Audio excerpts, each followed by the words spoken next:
Family, thank you guys for joining the video for today. So here we can see, guys, this is about XRP and Quant. Here we can see breaking new path for cross-border payments, BIS keywords, NOK bridge currency, XRP Quant. So very, very important, guys. And you can see more of these videos, more of these knowledge, more of these things are being promoted, guys, because it's time. It's actually time to go into a new world where they're going to start using a whole different system, guys.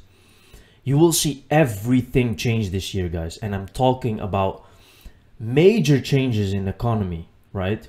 Where they will enhance cross-border payments in general, and you will see the effects on the economy of that. Now here we can see a video, guys, what will explain what is the NOK bridge currency. Have joined forces with the BIS Innovation Hub Nordic Centre in Project Icebreaker, which aims to explore how retail CBDC systems can be linked together to enable efficient international payments. Project Icebreaker is exploring a specific model linking national retail CBDC systems together. The Icebreaker Hub routes payments and allows national CBDC systems to talk to each other, despite being based on different technologies. In this project, different distributed ledger technologies used by each country for their proof-of-concept CBDC systems were connected to the Icebreaker Hub.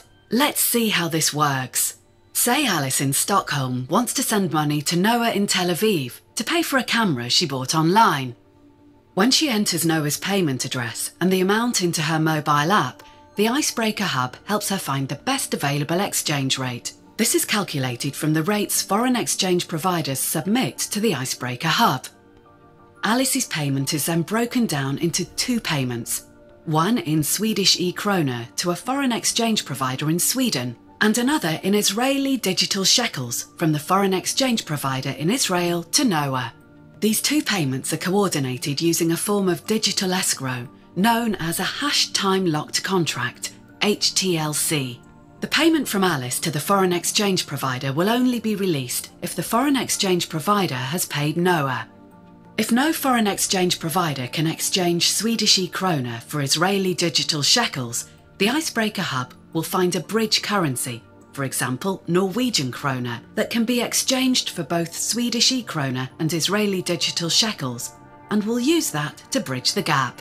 Swedish e-krona are exchanged for Norwegian krona, which is in turn exchanged for Israeli digital shekels.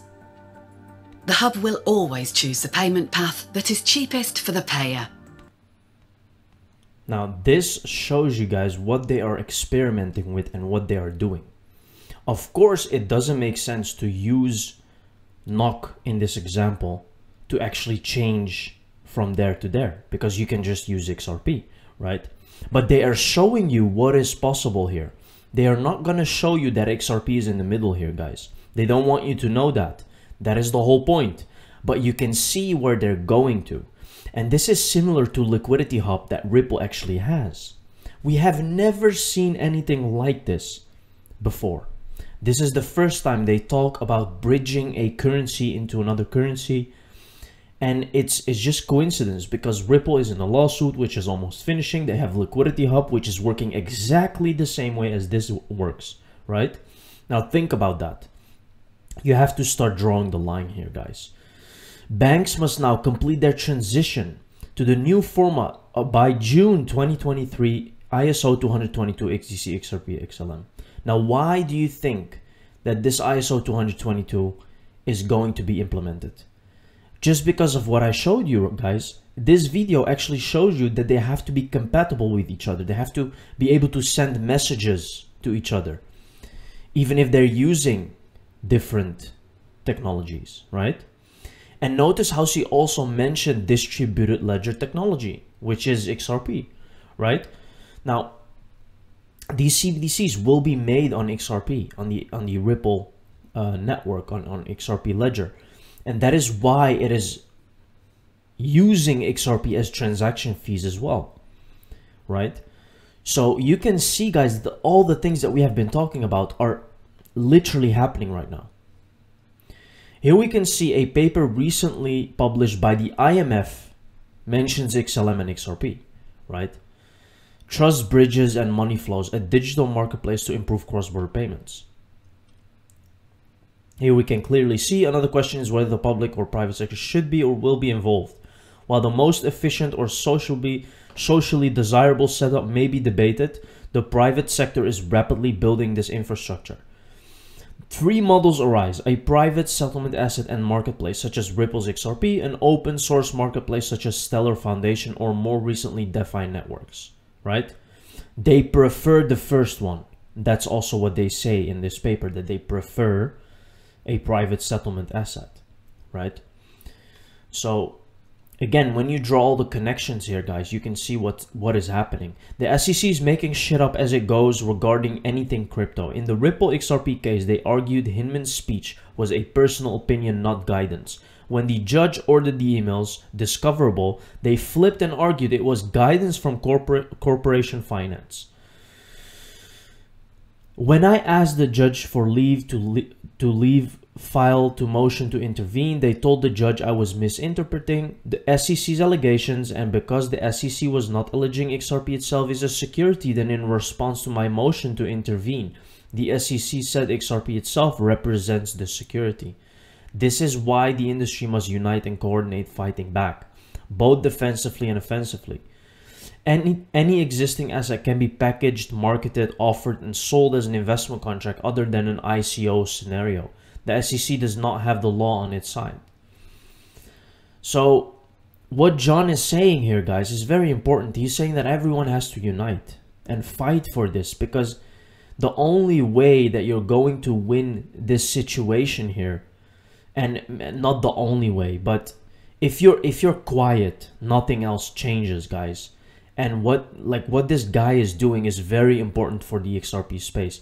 Even though this lawsuit is all scripted and manufactured for their own agenda, still what he is doing is very, very important, guys, because this shows that the XRP community is big, that they have a voice, that they want to be heard, and they stand for something, you know, and that is very important. So I'm totally on this with John. Very important what he's doing.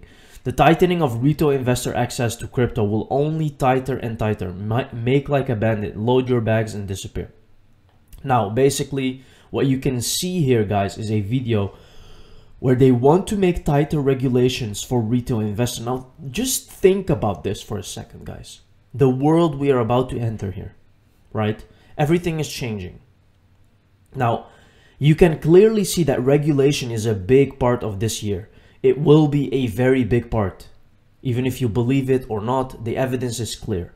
Regulation is going to be so important in this year, and they are making everything more difficult, right?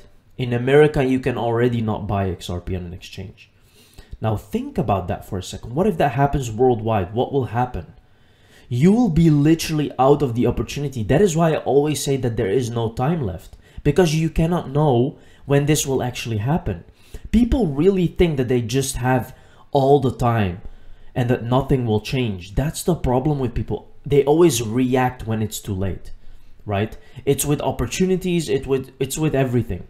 And that is why I always say, guys, there is no time left, because time is really running out, and only those who really understand what I'm getting to, they think the same. Because at one point, you will not be able to just go to an exchange and buy crypto anymore. Even if you're in Europe, even if you're in Japan, it doesn't matter, guys. Things will change, and you can be prepared better than too late. So think about that for a second. Investors across Asia and around the globe is experiencing. From what we understand, we could see out of Singapore this further tightening of retail investor access to crypto, as you've said. We've also seen that coming out of Hong Kong, and certainly that is on the minds of regulators and policymakers in Australia as well. It's really interesting to see how all of this is going to be interconnected, and I want to tease out what we're going to do. Regulators. See what she's saying, guys. It's they're talking about Australia. They're talking about Singapore. How they want to tighten retail investment.